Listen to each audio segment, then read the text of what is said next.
अस्सलाम वालेकुम। क्या हाल है सबके। उम्मीद है आप सब खैरियत से होंगे। फ्रेंड्स, आज की जो रेसिपी मैं आपके लिए लेकर आई हूँ वो है आलू और पालक के पकौड़ों की रेसिपी। और ये रमज़ान स्पेशल रेसिपी है।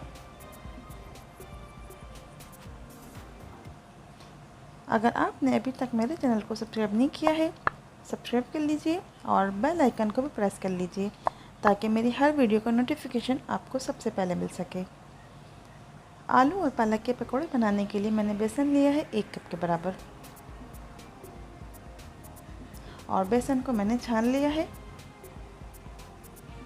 इसमें हम डालेंगे 2 चुटकी के बराबर बेकिंग सोडा, 1 टीस्पून के बराबर इसमें जाएगी कुटी हुई लाल मिर्च, कुछ इसमें ड्राई मसाले में डालूंगी जिसमें है हाफ़ टी स्पून के बराबर अजवाइन, नमक 1 टीस्पून इसमें डालेंगे हम, ज़ीरा मैंने इसमें डाला है हाफ़ टेबल स्पून के बराबर कुटा हुआ, और साबुत धनिया हम इसमें डालेंगे 1 टेबल स्पून के बराबर। साबुत धनिया हमें साबुत ही डालना है, इसको कूटना नहीं है, और ज़ीरा हमें थोड़ा सा कूट लेना है। मसाले मैंने इसमें शामिल कर दिए। उसमें मैं डालूँगी हाफ़ कप के बराबर पानी, क्योंकि मैंने बेसन लिया है 1 कप के बराबर। बेसन को हम अच्छी तरीके से मिक्स करेंगे और बेसन की जो थिकनेस है हमें वो इस वक्त ज़्यादा रखनी है। तो बस बेसन को मैंने मिक्स कर लिया। मैं इसमें डालूँगी, मैंने 1 बड़े साइज़ की हरी मिर्च ली, इसको मैंने स्लाइस में कट किया है, और थोड़ा सा मैंने हरा धनिया लिया बारीक कटा हुआ।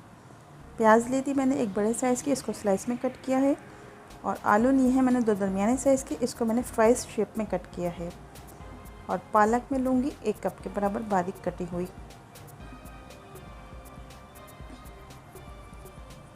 इसके ऊपर हम डालेंगे थोड़ा सा पानी पालक के ऊपर। अब हम ले लेते हैं एक बड़ी ट्रे, और इसमें जितना भी बैटर है बेसन का और सब्जियों को हम इसमें डालेंगे और अच्छी तरीके से मिक्स करेंगे सब्ज़ी और बेसन के मिक्सचर को। क्योंकि पानी रिलीज़ होता है पालक में से, इसलिए हम पहले इसको मिक्स करके देखेंगे, और अगर ज़रूरत पड़ेगी तो हम इसमें पानी मिला देंगे। तो मैं अच्छी तरीके से मिक्स करूँगी पालक, आलू और बेसन के बैटर को।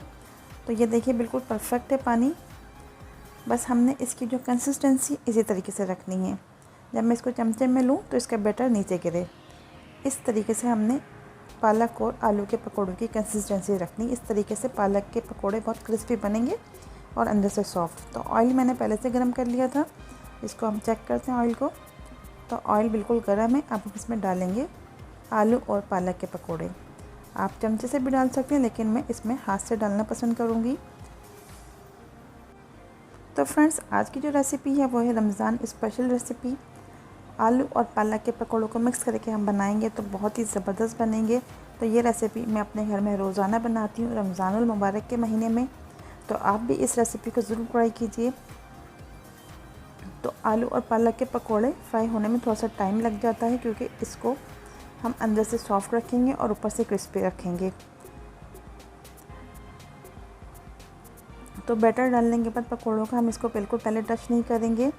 जब ये नीचे से बिल्कुल जगह छोड़ देगा अपना ही, तो उसके बाद हम इसको टच करेंगे और इसकी साइड चेंज कर देंगे। तो बस हो गए पकोड़े हमारे बनके तैयार। अच्छी तरीके से फ्राई हो गए, ये ऊपर से बहुत क्रिस्पी हैं और अंदर से बहुत सॉफ्ट हैं। तो अब मैं इसको निकालती हूँ। तो इसका जो एक्स्ट्रा ऑयल है वो उसको हम निकाल देंगे, और उसके बाद हम इसको प्लेट पे निकाल लेंगे।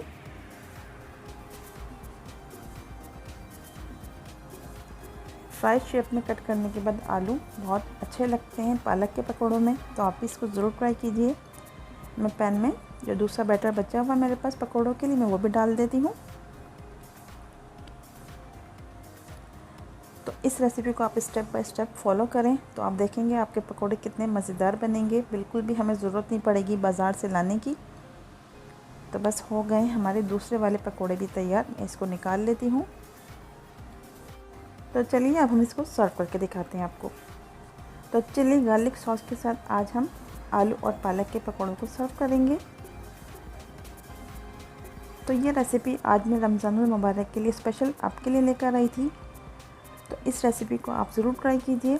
तो उम्मीद करती हूँ आज की रेसिपी आपको पसंद आई होगी। मेरी रेसिपी अच्छी लगे तो एक लाइक तो बनता ही है। इंशाल्लाह नेक्स्ट वीडियो में लाऊंगी आपके लिए ऐसी ही कोई रेसिपी। अपना बहुत बहुत ख्याल रखिएगा और दुआ में याद रखिएगा। अल्लाह हाफिज़।